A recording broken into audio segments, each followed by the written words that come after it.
Assalamualaikum warahmatullahi wabarakatuh.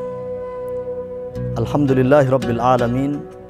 Wassalatu wassalamu ala habibina wa syafi'ina wa qurrati a'yunina sayyidina Muhammadin wa ala alihi wa ashabihi ajma'in, amma ba'd. Pemirsa UM Channel yang dimuliakan oleh Allah, kaum muslimin dan muslimat dimanapun berada, bila kita perhatikan kata puasa dalam Al-Quran paling tidak dibahasakan dengan dua kata. Yang pertama kata siyam dan yang kedua kata saum. Yang pertama kata siyam, misalnya satu ayat yang terdapat dalam surat Al-Baqarah. Allah Subhanahu wa taala berfirman, "Ya ayyuhalladzina amanu kutiba alaikumus siyamu kama kutiba alal ladzina min qablikum la'allakum tattaqun." Wahai orang-orang yang beriman, telah diwajibkan kepadamu, telah diwajibkan kepada kalian berpuasa sebagaimana telah diwajibkan kepada orang-orang sebelum kalian, la'allakum tattaqun, agar kalian bertakwa. Kata yang kedua adalah kata saum. Terdapat dalam salah satu ayat dalam surat Maryam ketika Allah memerintahkan Siti Maryam atau Bunda Maryam untuk menikmati masa-masa beliau melahirkan, memakan dari buah kurma yang ada, dan memerintahkan beliau untuk mengatakan, "Inni nadartu lirrahmani sauma falan ukallimal yauma insiya." Sesungguhnya aku bernadar kepada Allah Subhanahu wa taala, aku akan melakukan saum. Lalu dilanjutkan oleh Dewi Maryam atau Bunda Maryam, "Falan ukallimal yauma insiya." Maka aku tidak akan berkata sejak saat ini kepada seorang pun. Maka dari sini para pemirsa yang dimuliakan oleh Allah, kita bisa mengambil dua pelajaran mulia. Yang pertama, siyam, sebagaimana tertera dan termaktub dalam kitab-kitab fikih, secara rukunnya kita harus meninggalkan makan minum sejak terbitnya fajar sampai terbenamnya matahari, sejak subuh hingga maghrib. Jangan sampai melakukan hal-hal yang membatalkan puasa itu sendiri, dan bila batal puasanya maka tentu akan batal pahalanya pula.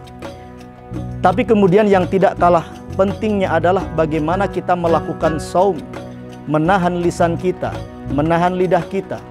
Jangan sampai kemudian mengeluarkan kata-kata yang bisa membatalkan pahala puasa kita. Jadi kesimpulannya dijelaskan dalam kitab fikih, misalkan At-Taqrirat As-Sadidah, bahwa ada dua kategori pembatalan puasa itu.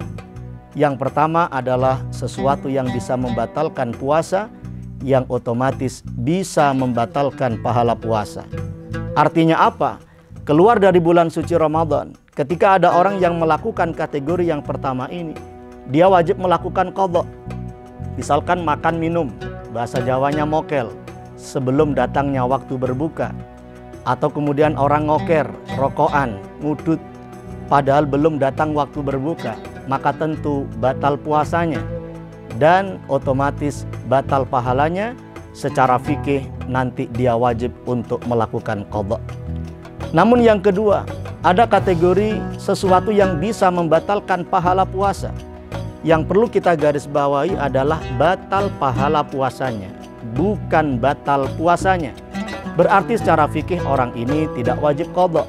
Tapi sayang seribu sayang, meskipun puasanya sah secara fikih, tapi dia tidak mendapatkan pahala puasa itu.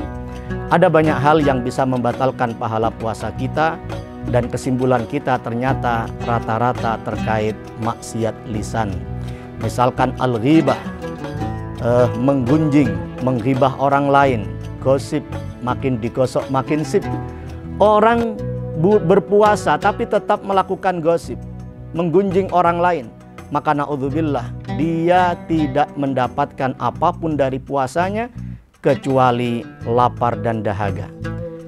Termasuk yang bisa membatalkan pahala puasa adalah al-kidhib, berdusta, berbohong. Termasuk pula an-namimah, mengadu domba. Al-qauluz zur wal amal bihi, berkata keji dan melakukan perbuatan keji. Rasulullah Shallallahu Alaihi Wasallam bersabda dalam hadis beliau, "Man lam yada qaulaz zur wal amala bihi, falaysa lillahi hajah fi an yada'a ta'amahu wa syarabah." Kalau ada orang yang tidak mau meninggalkan ucapan dan perbuatan keji, maka tidak ada perlunya bagi Allah Subhanahu wa taala orang itu meninggalkan makan dan minum. Artinya apa?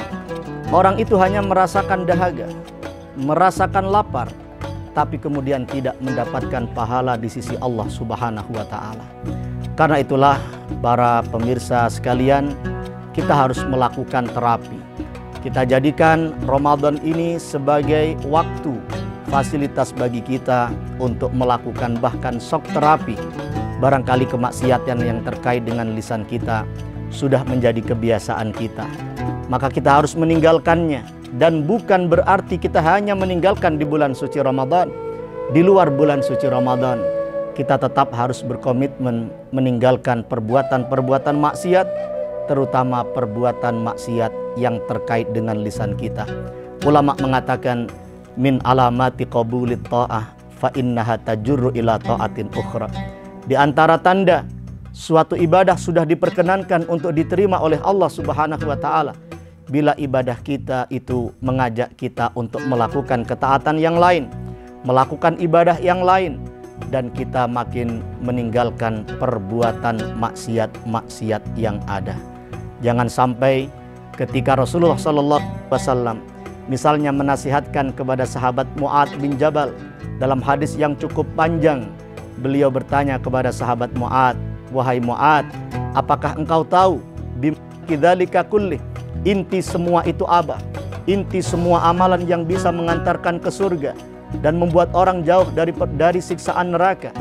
Kemudian sahabat Mu'ad menjawab, "Allah dan Rasulnya yang lebih tahu." Saat itulah Rasulullah mengatakan, "Kuffa alaika hadza." Jagalah lisanmu. Sahabat Mu'ad kembali bertanya, "Ya Rasulullah, apakah orang akan disiksa gara-gara apa yang dikatakan oleh lisannya?" Nabi mengatakan, "Thaqilatka ummuka ya Mu'ad." Bagaimana kamu ini wahai Mu'ad? "Wahal yakubbun nasu an-nara ala manakhirihim ay ala ru'usihim illa hasaidu alsinatihim." Bukankah yang banyak menjerumuskan orang masuk ke dalam neraka, tersungkur masuk ke dalam neraka, jatuh ke dalam neraka kepalanya lebih dulu, kecuali gara-gara dosa yang dipanen oleh lidahnya, oleh lisannya. Para pemirsa sekalian, semoga Ramadan tahun ini, Ramadan tahun-tahun sebelumnya, dan Ramadan tahun-tahun berikutnya menjadi madrasah terbaik bagi kita semuanya, dan kita keluar dari bulan Ramadan menjadi sarjana-sarjana terbaik Ramadan, menjadi lulusan-lulusan terbaik Ramadan.